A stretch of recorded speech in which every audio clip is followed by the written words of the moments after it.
En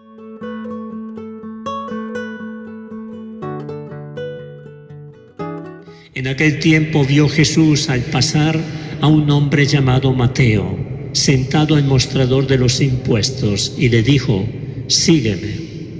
Él se levantó y lo siguió. Y estando en la mesa en casa de Mateo, muchos publicanos y pecadores que habían acudido se sentaron con Jesús y sus discípulos.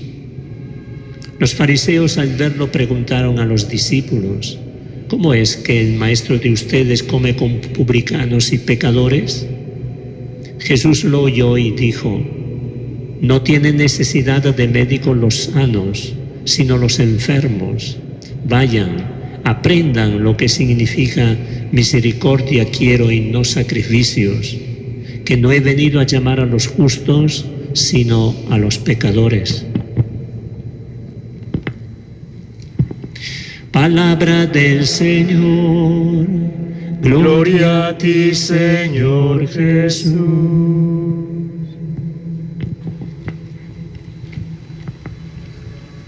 Es una página muy bonita, muy sugerente lo que acabamos de escuchar. Es una página, un episodio autobiográfico, porque quien lo escribe es el mismo evangelista Mateo, el que vivió esta experiencia, y él narra la propia llamada.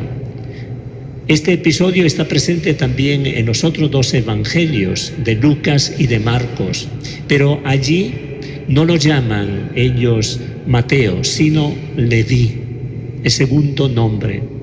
Probablemente el segundo nombre era menos conocido, para encubrir un poco el origen no tan santo de Mateo, porque Mateo era un publicano, era considerado un pecador público. Por lo tanto, lejos de Dios, no amado por Dios, y la gente se escandalizaba de él.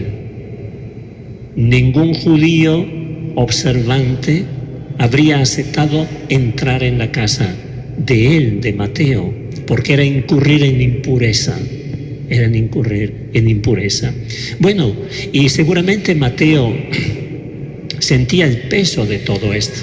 Pero él aquí se llama por su nombre, el nombre por el cual era conocido por todos los demás. Todo el mundo en la ciudad sabía quién era Mateo, el cobrador de impuestos, el corrupto, aquel que tenía en el bolsillo un montón de dinero que no le pertenecía, y aquel que cobraba dinero para los odiados romanos que estaban allí ocupando ese territorio. Entonces era de poco fiar. Y quién sabe lo que pasó en ese momento, quién sabe cómo lo miró Jesús, con qué cariño, una mirada que penetró hasta el corazón. Y tal vez por primera vez Mateo se sintió amado, en una forma como nunca antes había sentido en la propia vida. Más bien estaba acostumbrado a las miradas poco amigas de las personas que le daban un rodeo, que no se acercaban a él más que para pagarle nada más. El hecho es que en tres verbos se describe la llamada y la vocación. Sígueme, le dice Jesús, sígueme a mí. Miren, no le dice Jesús: bueno, te voy a hacer una propuesta, te voy a presentar un proyecto a ver si lo aceptan. No, simplemente le dijo: sígueme. ¿Y qué es lo que hizo este hombre? Dice el Evangelio, él se levantó y lo siguió. Tres verbos que describen una maravilla de una vocación. Y sabemos, después de los hechos, qué cosa ha significado este llamado, porque él llegó a ser uno de los 12, por lo tanto, amigo íntimo de Jesús. Llegó a ser mártir, dio su vida, sufrió por Jesús. Por eso el sacerdote está vestido de rojo, que indica sangre, derramamiento de sangre, por amor a Jesús. Y llegó a ser también el evangelista, este evangelio que estamos leyendo, el evangelio de Mateo. Pues bien, narra el Señor, o narra Mateo, la propia vocación, ¿verdad? Se sintió amado y sintió que en ese momento su vida se transformaba. Y organizó rápidamente una fiesta, un almuerzo, diríamos así, e invitó a Jesús, e invitó a sus amigos, a los amigos de Jesús. Y también dice el Evangelio, había muchos publicanos y pecadores, por lo tanto gente de la cual había que estar lejos, y Jesús estaba en medio de ellos. Y ahí surge la pregunta de los fariseos, los observantes, que es toda una crítica, terrible crítica. ¿Cómo es que el maestro de ustedes les dice a los discípulos, come con publicanos y pecadores? ¿No se da cuenta que él también incurre en impureza? ¿No se da cuenta que él también deja de ser amado por Dios? Y dice el Evangelio que Jesús oyó lo que estos fariseos le dijeron a sus discípulos. Y entonces Jesús, ofrece dos aclaraciones. Una que es de sentido común. No tiene necesidad de médicos los sanos, sino los enfermos. Claro, los médicos están para los enfermos. Y otra, en cambio, de sabiduría profética. Vayan, aprendan lo que significa misericordia quiero y no sacrificio.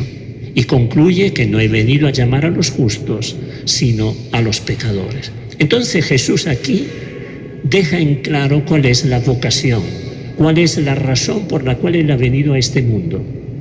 No ha venido a este mundo para congraciarse con alguna persona. No ha venido en este mundo para darse un paseo. Ha venido en este mundo con una misión precisa. Y esta misión precisa es cuidar de los pecadores, acercarse a los pecadores, acercar a los pecadores a la misericordia de Dios, para que estos pecadores se den cuenta que es mucho más bonito vivir del amor de Dios que vivir en el pecado. Y podríamos pasar aquí la historia que ustedes bien conocen, de tantos personajes, de hombres y mujeres pecadores que se encontraron con Jesús y su vida quedó transformada. En bien, claro está, totalmente transformada. Esta es la misión del Señor Jesús. Jesús no ha venido para otra cosa. Por eso nosotros lo representamos en la cruz. Es la señal del cristiano, decimos, porque en esa cruz está retratada toda la misericordia de Dios. Tanto nos ha amado el Señor que ha enviado el propio Hijo para morir en la cruz por ti y por mí y por todos. Entonces, como Mateo es un llamado, es un pecador a quien Dios le ha usado misericordia, es un pecador a quien Dios le ha confiado una misión. Lo mismo vale para nosotros. ¿Quién soy yo? ¿Quién eres tú? Somos pecadores a quien Dios ha usado misericordia. Me gusta siempre citar la respuesta que le dio el Papa Francisco a un periodista cuando le preguntó: ¿y el Papa Francisco cómo se describiría a sí mismo? El Papa Francisco lo dijo con toda sencillez y claridad: soy un pecador a quien Dios usó misericordia. Pero esto es para todos nosotros. ¿Quién de nosotros no tiene pecado? ¿Quién de nosotros no tiene pecado? Todos somos pecadores, pero somos pecadores a quien Dios usó misericordia. Y entonces, si nosotros hemos sido graciados por Dios, liberados de ese pecado de origen en modo particular y luego de todos aquellos de los cuales pedimos perdón, esta misericordia de Dios la tenemos que manifestar hacia los demás. Preguntémonos, ¿qué corazón tenemos hacia los demás? ¿Un corazón lleno de misericordia como el del Señor Jesús? ¿O un corazón como el de los fariseos, que a los demás solo lo juzgamos, lo criticamos, le hacemos zancadillas o cosas por el estilo? ¿Así? Eso nos aleja del Señor. En cambio, el Señor nos dice: sean ustedes también misericordiosos, como yo he sido misericordioso con ustedes. Este es el mensaje. Entonces se lo agradecemos al Señor, esta buena noticia.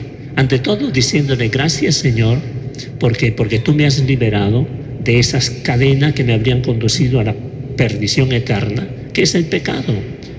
Y cuántas veces yo te pido perdón, tú nunca te haces rogar. Siempre me concedes ese perdón.